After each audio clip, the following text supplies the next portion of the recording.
Juízes capítulo de número 2. Glória a Deus. Juízes capítulo de número 2. Vamos lá, eu vou ler o versículo 8. Mudando um pouco, né? Faz um mês aí que eu estou falando sobre Davi. Hoje nós vamos falar de Juízes, justamente por hoje ser dia dos pais. Tem um propósito essa pregação de hoje. Vamos lá, o versículo 8. Faleceu, porém, Josué, filho de Num, servo do Senhor, da idade de 110 anos. Sepultaram-no no termo da herdade em Timate-Heres, no monte de Efraim, para o norte do monte Gás. E foi também congregada toda aquela geração aos seus pais.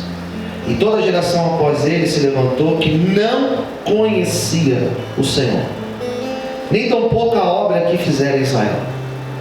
Então fizeram os filhos de Israel que parecia mal aos olhos do Senhor, e serviram aos Baalins, e deixaram o Senhor, Deus de seus pais, que os tirara da terra do Egito, e foram-se após outros deuses, dentre os deuses das gentes que havia em redor deles, e curvaram-se a eles, provocaram a ira do Senhor. Porquanto deixaram o Senhor e serviram a Baal e a Astarote, pelo que a ira do Senhor se acendeu contra Israel, e os deu na mão dos roubadores, e os roubaram, e o entregou na mão dos inimigos ao redor. Não puderam mais estar em pé diante dos seus inimigos. Por onde quer que saíam, a mão do Senhor era contra eles para o mal, como o Senhor tinha dito e como o Senhor lhe tinha jurado. E estava em grande aperto. Levantou o Senhor juízes que o livraram da mão dos seus roubadores. Porém, tão pouco ouviram os juízes, antes se prostituíram após outros deuses, e encurvaram-se a eles, depressa, e desviaram do caminho por onde andaram seus pais, ouvindo os mandamentos do Senhor. Mas eles não fizeram assim. E quando o Senhor lhes levantava juízes, o Senhor era com juiz, e os livrava da mão dos seus inimigos, todos os dias daquele juiz, porquanto o Senhor se arrependia pelo seu gemido, por causa dos que apertavam e os oprimiam. Agora o 19, para terminar. Porém sucedia que, falecendo o juiz, tornavam e se corrompiam mais do que os seus pais, andando após outros deuses, servindo-os, encurvando-se a eles, e não deixavam as suas obras, nem do seu duro caminho. Vamos orar. Fecha os teus olhos. Fala conosco, Senhor. Revela a tua palavra. Traga, Senhor, a revelação do teu Espírito Santo. Usa-me, Senhor, nessa noite, para falar com esses irmãos e irmãs que estão aqui, mas também com aqueles que estão assistindo a palavra. Nos abençoe, em nome de Jesus. Amém. Vamos aplaudir o Senhor, amém?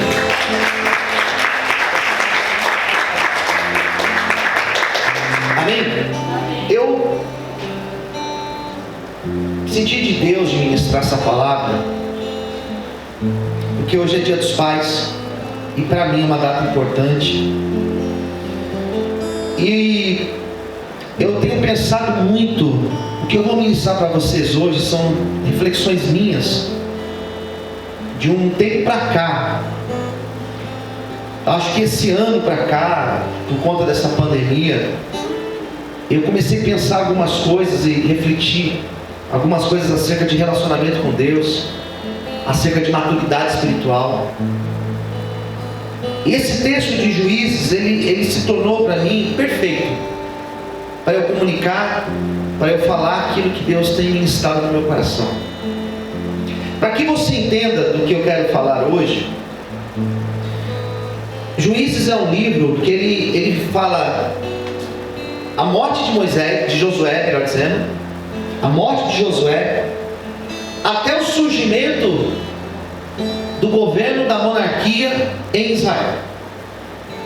Como que funcionava antes de ter um rei em Israel? Eram líderes, eram juízes. Por isso que o nome do livro se chama Juízes. E esse momento aqui, ele é um momento curto. O livro de Juízes, ele conta uma história de 300 anos. É curto. Comparando-se com a história de Israel, com a história bíblica, 300 anos é fichinha, é nada. Mas foram 300 anos que esse povo sofreu. 300 anos que não houve crescimento. Foram 300 anos em que eles andavam para frente, iam para frente e voltavam. Começava a dar certo e voltava para trás. E por quê? O texto fala. E aqui entra a minha pregação acerca do Dia dos Pais. Porque diz aqui o texto que quando Josué morre, ele, Caleb, que era o seu contemporâneo, e todos os outros da época da conquista da terra de Canaã, quando eles morrem, aqui fala que Josué, ele faleceu, ele já tinha 110 anos, viveu muito. E quando eles morrem, a geração que estava nascendo ali naquela terra, era uma geração totalmente diferente. Os filhos de Josué, os filhos de Caleb, os filhos daqueles que tinham conquistado a terra, eles não tinham, o texto vai falar, que eles não tinham um relacionamento com Deus. Eles cresceram numa circunstância diferente daqueles que nasceram no deserto, por exemplo. Eles não passaram as necessidades que Josué e os demais passaram. Eles não tiveram que lutar para conquistar a terra. Eles não viram Deus abrir mar vermelho, não viram Deus derrubar Jericó, eles não viram Deus enviar comida no meio de um deserto. Então essa geração aqui é uma geração fraca, do fácil, que não valorizava o que Deus tinha feito lá no passado. E o problema, e aqui eu entro na pregação do Dia dos Pais, o problema, alguém vai dizer: pastor, faltou então uma comunicação. Como que eles ensinavam? Como que eles aprendiam sobre Deus? Como que a gente aprende sobre Deus? Você aprende sobre Deus na teologia? Aprende. Você aprende sobre Deus aqui no culto? Aprende. Você vai aprender sobre Deus hoje. Você aprende sobre Deus quando alguém fala para você, quando o pai chega para você e fala, você aprende. Mas experiência com Deus, você aprende com Deus. E alguém vai dizer: pastor, então falhou aqui os pais transmitirem para os filhos? Será que foi a comunicação? Será que os pais não ensinaram direito para os seus filhos acerca de Deus? E você sabe que é uma das questões que as pessoas colocam nos dias de hoje. De quem que é a obrigação de ensinar os nossos filhos acerca de Deus? Quem ensina para os nossos filhos acerca de Deus não é a igreja, não é a professora do ministério infantil, não é o pastor. Somos nós que ensinamos os nossos filhos acerca de Deus. Quem entendeu, diga amém.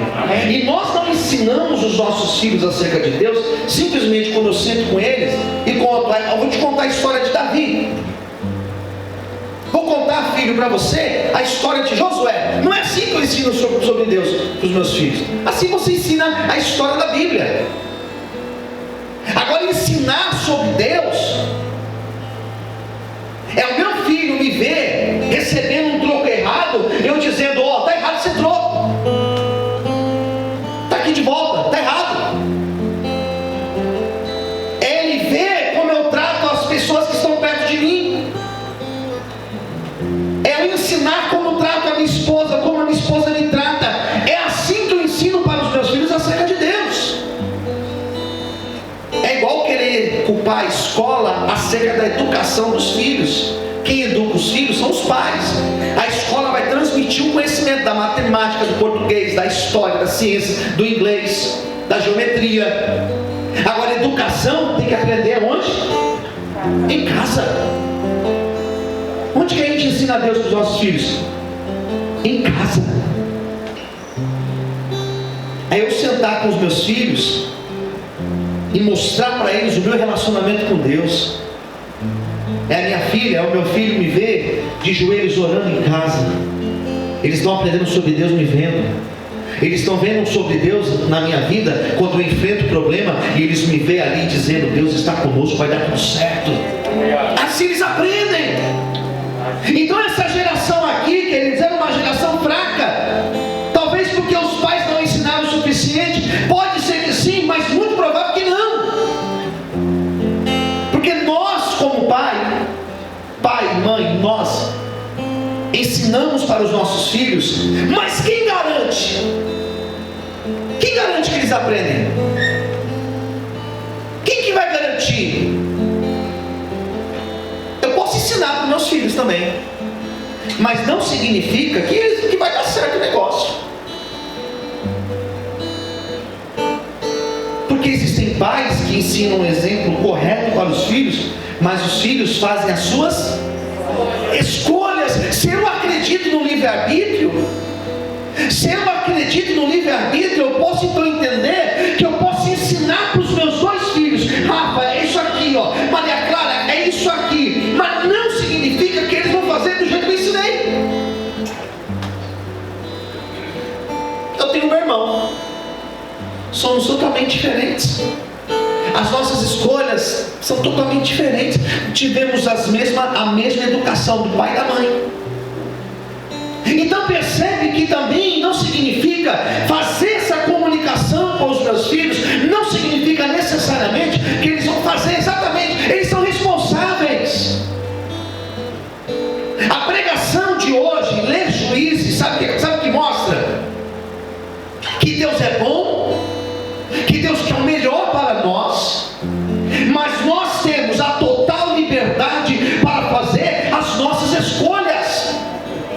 Você que escolhe. E nós escolhemos, e nós assinamos um termo de responsabilidade em cada escolha que nós fazemos. Eu tenho filhos que eles já estão numa consciência de discernir se eles querem ou não querem servir a Deus. Pastor, mas você não pode obrigar? Não posso obrigar. Eu posso ensinar. Devo ensinar. Obrigar? Não. Então esse peso, ele não deve estar sobre as nossas responsabilidades. Porque se nós acreditamos que o indivíduo pode escolher, nós temos que entender que ele tem a sua livre escolha. Nós ensinamos e oramos todos os dias para que eles possam fazer boas escolhas na vida. Como pai, como mãe, ele pode ter 10 anos, 15 anos, 30 anos, 40 anos, e nós sempre vamos orar para que os nossos filhos possam fazer boas escolhas e possam seguir o caminho do Senhor. Mas Ele que vai fazer as escolhas, eles que fazem as escolhas. Quem entendeu, diga amém. Então é isso. O que nós temos que fazer é dar o exemplo, ser o exemplo de um homem de Deus, de uma mulher de Deus. E eles vão enxergar em nós a luz de Deus. Você pode dar glória a Deus e aplaudir o Senhor por isso? Louvado seja o nome do Senhor. Era uma geração fraca, porque não tinha experiência com Deus. Quando eu me refiro a experiências com Deus, e eu tenho falado muito sobre isso, porque eu tenho visto uma geração que não busca.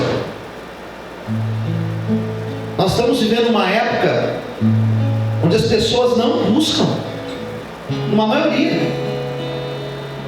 É mais fácil eu ir atrás de alguém que busca, para ver se Deus usa aquela pessoa para falar comigo, do que eu buscar a Deus para Deus falar comigo. Quem entendeu, diga amém. Isso está me causando desespero. Isso está me causando desespero. Porque quando Cristo ensinou, e às vezes eu me pergunto, será que eu estou ensinando isso para a igreja? Será que eu, como pastor, estou ensinando isso? Porque a forma que Cristo escolheu em falar conosco, ela continua sendo exatamente a mesma. E sabe como Ele escolheu falar conosco? No nossos mais secreto. Posso ver, amém, queridos? Dentro do quarto, você abre a porta do quarto, fechar a porta do quarto, dobrar os teus joelhos e orar. E lá dentro Deus fala contigo. Não mudou a forma. Eu preciso ouvir Deus falar comigo. O que você faz quando você precisa ouvir Deus falar contigo? O que nós temos feito? Eu preciso ouvir a voz de Deus. O que você faz quando você precisa ver a voz de Deus? Você vai atrás de alguém para falar contigo? Você vai atrás de alguém para ler a sua mão? Você vai atrás de um vidente para falar o teu futuro? A forma de nós falarmos com Deus, ela continua sendo a mesma. Joelho no chão, cara no pó, a porta fechada, em secreto nós oramos, e em secreto Ele continua falando conosco. Ele continua igual. É assim que Deus fala conosco, é num secreto do nosso quarto. Amém? Você pode aplaudir o Senhor por isso? Aplaude o Senhor. Posso ouvir um amém, queridos? É assim que Deus fala conosco. Então esse desespero de ir atrás, vou aqui, eu vou ali, para que Deus possa falar ali, é a mesma forma. É entrar no quarto, fechar a porta, é orar, e lá Deus fala conosco. Mas só Deus não pode usar a pregação? É claro que pode. Ele vai usar. Deus pode usar um profeta? É claro que vai usar. Mas se você quer falar com Deus e quer ouvir Deus falar no teu íntimo, vai lá no teu quarto, dobra os teus joelhos e ora, e Deus vai falar contigo. E eu não preciso gritar, e eu não preciso fazer nenhum tipo de barulho, porque Ele vai falar no mais íntimo da minha alma. E Deus continua falando do mesmo jeito. Quem entendeu, diga amém. E Deus vai falar no teu coração nessa noite. Direções de Deus virão para a tua vida, para essa semana, para os teus próximos dias, porque Deus vai falar na tua alma. Você pode aplaudir o Senhor por isso, aleluia. Aplauda Ele mais forte. Glória a Deus. Então era uma geração, sabe o que a Bíblia fala? Que era uma geração que buscava Baal, buscava Astarotes, buscava divindades. Eles queriam ouvir algo e buscavam. Então isso tem me causado uma angústia, porque as pessoas estão muito mais preocupadas em ir atrás dessas coisas do que de um relacionamento com Deus. E o que tem faltado para a igreja na atualidade não é um prédio bonito, não são pregadores que conhecem da teologia, técnica. O que tem faltado